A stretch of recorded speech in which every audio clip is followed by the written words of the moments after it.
തിരുവോണത്തെ വരവേൽക്കാൻ ഒരുങ്ങി ഗുരുവായൂർ ക്ഷേത്രം. ഉത്രാട ദിനമായ ഇന്ന് പുലർച്ചെ ഭക്തിസാന്ദ്രമായ അന്തരീക്ഷത്തിൽ ഗുരുവായൂരപ്പന് ഭക്തർ കാഴ്ചക്കുലകൾ സമർപ്പിച്ചു.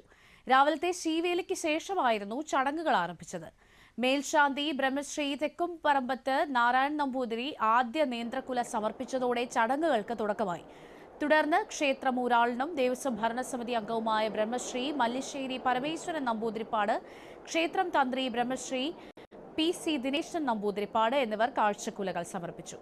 ദേവസ്വം മന്ത്രി കെ മുരളീധരൻ, BJP ദേശീയ secretary K Surendran, Devaswom chairman AV Gopinath തുടങ്ങിയ പ്രമുഖരും ചടങ്ങിൽ പങ്കെടുത്ത് ഭഗവാന് കാഴ്ചക്കുലകൾ സമർപ്പിച്ചു.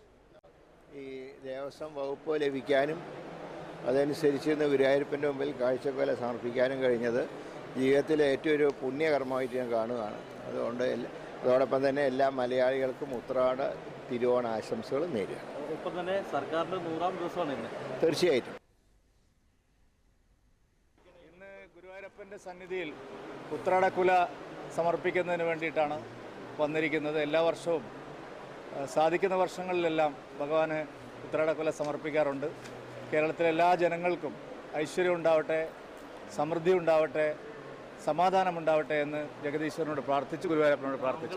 കൂടുതൽ ഉത്തരവാദിത്തങ്ങൾ നിറഞ്ഞൊരു ഓണക്കാലം കൂടിയാണ്. ദേശീയ സെക്രട്ടറി പദവിയിലേക്ക് തീർച്ചയായിട്ടും നല്ല സന്തോഷമാണ്. അതിലും ഭഗവാന്റെ അനുഗ്രഹം കൊണ്ട് കാര്യങ്ങളൊക്കെ ഭംഗിയായിട്ട് മുമ്പോട്ട് പോകുന്നു.